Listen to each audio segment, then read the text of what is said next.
Saya adalah reseller pakaian, biasanya posting barang menjelaskan tanpa foto kepada calon pembeli. Jika mereka setuju memesan warna, ukuran, jenis pakaiannya, barulah saya order ke pusat. Eceran pusat 130.000, sedangkan saya jual 140.000. Sudah ongkos kirim. Biasanya saya pakai uang pribadi dulu. Ketika barang pusat sampai, lalu saya antarkan ke tangan customer, baru mereka bayar ke saya. Apakah saya salah, Pak Ustadz? Teman saya menasihati bahwa seharusnya saya menjual dengan akad salam. Salam artinya tempah. Saya datang ke Bapak menempah baju. Pak, saya tempah baju ukuran sekian, warnanya sekian. Nanti selesai baru saya bayar. Ini DP-nya duluan. Akadnya akad salam. Dalam Islam yang membuat dia menjadi halal, haram, makruh, mubah, boleh, tak boleh adalah dari akadnya. Nah, maka yang paling bagus itu ya begitu. Dek, tolong pesankan baju model begini, nanti akan saya bayar sekian. Nah, begini dibuat, begitu akadnya. Akad salam namanya, baik salam, tempah menempah. Jadi ini sebagai penolong untuk membawakan barang itu. Nanti muncul lagi, hebat canggihnya zaman ini, akan muncul macam-macam transaksi. Selama tidak ada ghish, tipu, selama tidak ada zulm, aniaya, selama tidak ada gharar, gambling, maka akad itu sah, baik, benar. Bismillah. Pak Ustaz, jika hukum jual beli dagang, hukumnya bagaimana? Boleh? Boleh dagang. Kalau tidak boleh, masa Nabi mempraktekkan dagang? Nabi kan pedagang. Bahkan sebelum jadi Nabi sudah berjual beli. Beliau mengambil barang dagangan dari Sayyidah Khadijah, yang lantas kemudian menjadi istri tercinta beliau dalam kehidupannya, didampingi oleh Maisarah, kemudian berdagang sampai ke Syam. Ya, Masya Allah. Dan ketika berdagang itu, Nabi itu kalau dagang gak pernah kembali modal, Pak. Gak pernah kembali modal, kembali untung. Untung lagi, untung lagi, untung lagi. Dan bukan cuma untung, yang berdagang dengan beliau, yang membeli itu senang. Nabi terbayang nggak? Beliau untung, pedagang lain juga merasa nyaman, dan pembeli juga merasa senang. Jarang-jarang ada orang begitu. Ya, jarang-jarang. Kalau pedagang untung, biasanya pembeli kecewa, gitu kan? Baik, umumnya demikian. Baik, sedapat mungkin Anda tawar supaya mendapatkan kenyamanan.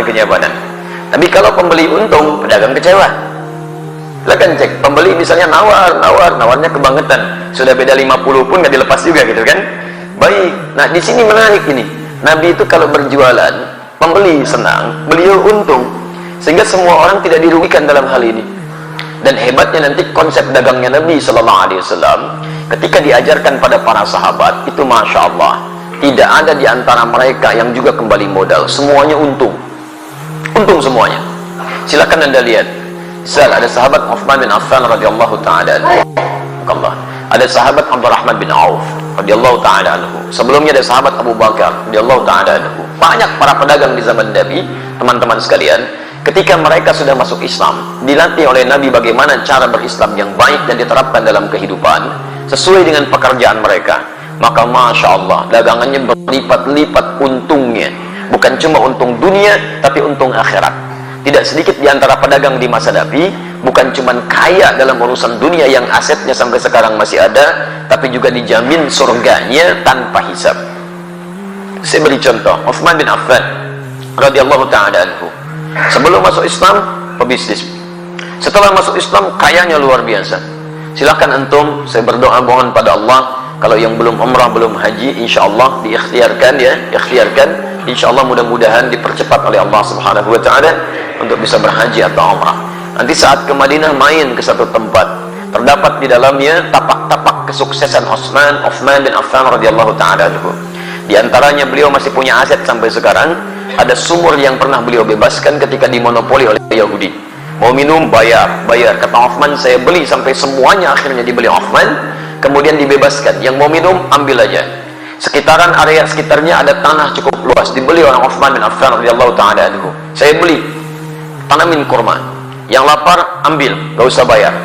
Yang haus, ambil, gak usah bayar.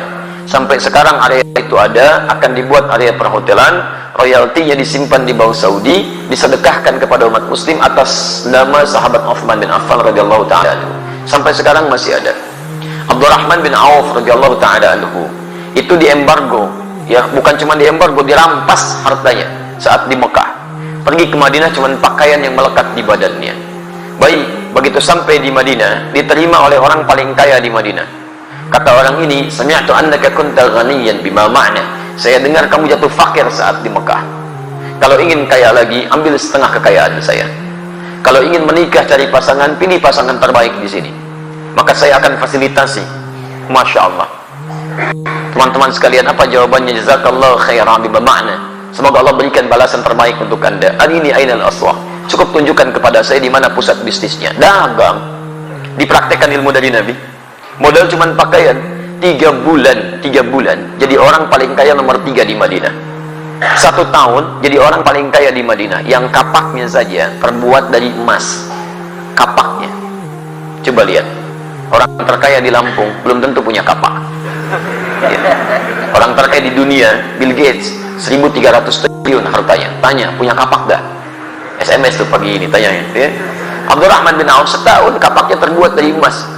Modalnya apa? Cara bisnis Nabi.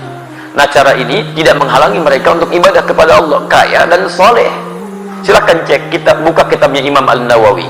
Imam An-Nawawi punya kitab namanya At-Tibyan fi Adab Hamalatil Quran. Lihat versi Arabnya cetakan Darul Kutub Al-Islamiyah. Warnanya merah marun, halaman 38, paragraf yang pertama, baris 1 sampai baris yang kedua paling atas sebelah kanan. Kata Imam An-Nawawi rahimahullah, sahabat Utsman bin Affan, Abdurrahman bin Auf, ada Abu Darda, itu orang-orang, ada lagi At-Tamimi, itu orang-orang yang luar biasa. Tamim Ad-Dari, bukan At-Tamimi, Tamim Ad-Dari, yaitu malamnya di antara kesibukan mereka masih bisa menunaikan tahajud sampai khatam Al-Quran. Sampai khatam Al-Quran. Jadi pendekatan kepada Allahnya luar biasa. Makanya Allah buka rezeki mereka lebih daripada yang lain. Jadi kalau Anda ingin dapatnya rumusnya begini. Kalau Anda punya permintaan yang lebih daripada orang lain, maka dekati Allah dengan cara ibadah yang lebih daripada orang lain. Orang lain tidur, Anda bangun. Orang lain sedikit-sedikit tidur, Anda sedikit tidur. Orang lain sedikit-sedikit makan, Anda sedikit makan. Puasa, rajin. Tahajud, rajin. Ikhtiar juga rajin. Nanti dengan ikhtiar itu Allah mudahkan jalan keluar Anda. Wa may yattaqillaha yaj'al lahu makhraja wa yarzuqhu min haitsu la yahtasib. Demikian di Quran surah ke-65 ayat 2 sampai 3. Nah, saya persingkat jawaban untuk pertanyaan Anda di sini. Kalau Anda ingin berubah lebih baik, itu dikumpulkan oleh para imam hadis dalam kitab-kitab hadis. Disebut dengan Kitabul Buyu', bab tentang pembahasan bisnis dari Nabi sallallahu alaihi wasallam. Saran saya, keluarkanlah ayat-ayat Quran yang berbicara tentang cara berdagang, kemudian lihat tafsirannya dari Nabi, buka kitab Imam Al-Bukhari misalnya, buka Kitabul Buyu', bab tentang bisnis dari Nabi, keluarkan itu, duduk dengan sesama pedagang, jangan sendirian, jangan ingin menguasai sendirian. Dulu teman-teman Nabi itu saling bersama-sama, wah kaya, semua kaya, bahkan kaya banget. Ya, kumpul bareng-bareng. Kenapa antum gak kumpul para pedagang, pebisnis, pengusaha? Duduk bareng-bareng, tilawahi ayatnya, hadisnya, kemudian antum undang ustaz di bidangnya, diskusikan, praktekkan. Kalau nggak dipraktekkan kapan lagi? Ya silahkan kalau nggak percaya. Konsep itu sekarang diambil oleh orang Yahudi, dipraktekkan oleh mereka. Cuma mereka tidak pernah mengungkapkan istilah kalau itu diambil dari hadis Nabi. Konsep syariah itu sekarang banyak diadopsi Pak di Eropa. Bahkan di Inggris sekarang sedang marak tuh, di London macam-macam dikembangkan. Ya, kemudian oleh Yahudi dirubah istilahnya di Ventura.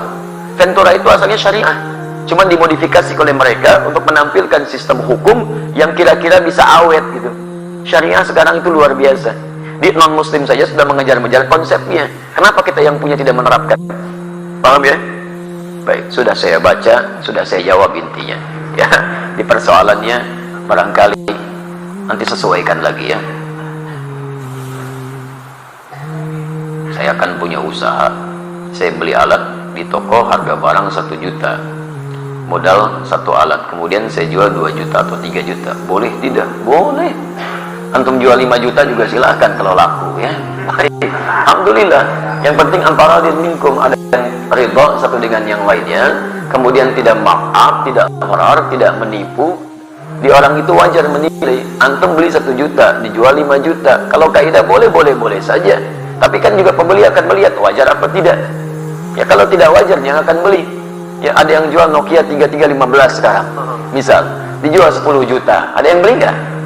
Nggak ada, modal antum cuma 100.000 dijual 10 juta gitu kan, nggak akan ada yang beli. Jadi kalau misalnya antum ingin jualan seperti ini, boleh-boleh saja, lihat batas kewajaran, jangan menipu, jangan ada gharar. Kemudian yang paling penting juga hindari hal-hal yang dilarang seperti riba dan sebagainya. Paham ya? Baik. Assalamualaikum warahmatullahi wabarakatuh. Assalamualaikum warahmatullahi wabarakatuh. Maaf, saya ingin bertanya. Kemarin saya mengikuti sebuah kajian tentang bisnis syariah di Jogja. Ustadz tersebut berpendapat bahwa jual beli online termasuk riba. Yang saya tanyakan, apakah benar jual beli online termasuk dalam riba? Terima kasih. Wassalamualaikum. Jual beli online. Pembahasan riba nggak ada hubungannya dengan online. Tapi sah tidak sahnya sebuah transaksi adalah hubungannya dengan online. Riba, dilihat dulu jual belinya apa. Enggak, kalau langsung jual beli online adalah riba, salah. Kalau langsung dikatakan jual beli dengan online adalah riba, adalah salah. Sebab riba nanti ada riba qard, utang piutang. Kalau Anda meminjamkan uang lalu harus ada tambahannya, biarpun itu pijet, sudah riba. Ada tambahannya. Saya minjamkan 1 juta plus 100 rupiah, tambahnya adalah ini adalah riba. Riba qard. Nanti ada riba jual beli namanya makanan dengan makanan, atau naqden, emas dengan emas, emas dengan uang. Itu nanti ada 3 riba lagi. Nama riba nasi'ah, riba yad, riba fadl. Jadi urusannya transaksi, misalnya kalau jual beli emas harus dibayar kontan, diserah terimakan langsung. Nah, kalau online-nya adalah emas, bisa saja masuk bab riba di sini. Cuman kalau langsung dipukul rata bahwasanya online adalah riba, tidak benar. Akan tapi di dalam online kita pinggirkan. Insya Allah paling jual kain ya, jual elektronik itu saja, bukan jual beli emas. Emas lewat lewat Al-Bajah tiket paket, Al-Bajah paket, nanti promosi paket Al-Bajah paket ya, enggak pakai emas 1 kilo. Jadi anggap saja ini jual beli adalah bukan urusan emas lah yang mengandung riba. Nanti transaksi riba adalah emas, perak. Kalau urusan sepeda, kain dan sebagainya tidak ada riba di dalamnya. Cuman yang dibahas nanti sah tidaknya sebuah transaksi dalam jual beli online. Di dalam madhab kita Imam Asy-Syafi'i radhiyallahu ta'ala anhu tidak terpenuhi syarat sahnya dalam jual beli, yaitu melihat barang. Sebab dalam madhab kita Imam Syafi'i, kalau saya beli dari Anda, maka yang harus dihadirkan, saya harus melihat barang tersebut, takut saya tertipu. Itu dalam madhab kita Imam Syafi'i. Kalau Anda berpegang dengan madhab Syafi'i, tidak sah jual beli lewat online itu. Karena apa? Saya tidak melihat barangnya secara sesungguhnya, hanya gambar kasih lampu sedikit mengkilat, Anda terbohongi nanti. Dan jadi madhab Syafi'i hati-hati betul dalam hal ini. Akan tapi memang ada madhab lain, bolehlah kita mengikuti madhab lain. Karena urusan transaksi, ini transaksi itu global. Kalau kita hanya berpegang dengan madhab Imam Syafi'i, nggak bisa ngapa-ngapain. Akan tapi yang penting jangan keluar deh dari pendapat ulama.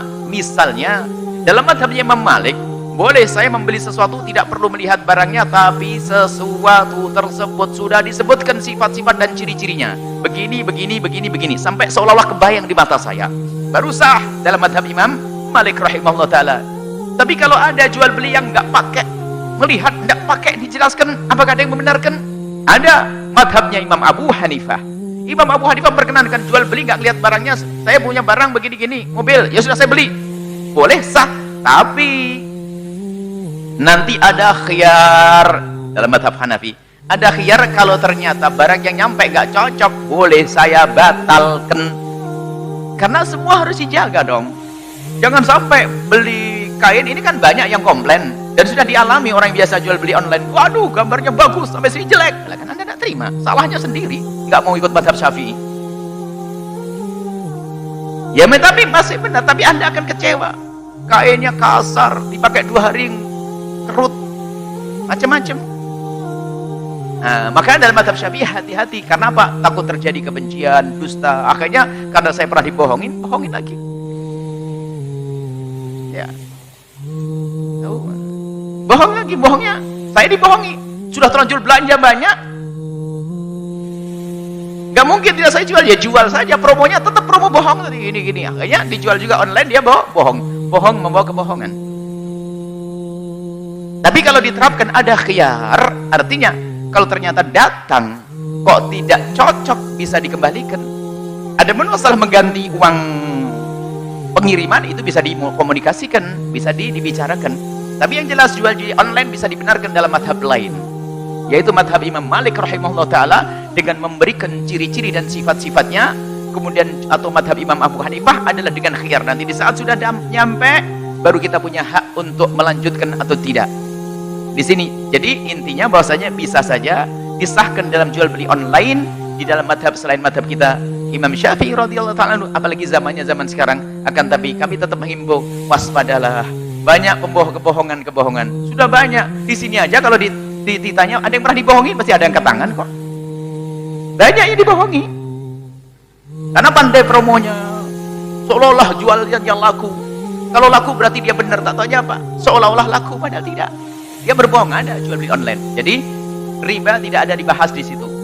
Kalau dipukul rata ada riba di dalamnya, tidak. Akan tapi masalah kebenaran, keabsahan dalam transaksinya iya, karena berkenaan tentang ru'yatul mabi, melihat barang yang dijual. Madhab Syafi'i selagi tidak melihat tidak sah. Akan tapi dalam madhab lain seperti madhab Malik dan Abu Hanifah, seperti yang sudah kami jelaskan, masih bisa. Jadi insya Allah lah transaksinya boleh, tapi tetap kami himbau hati-hati dan waspada.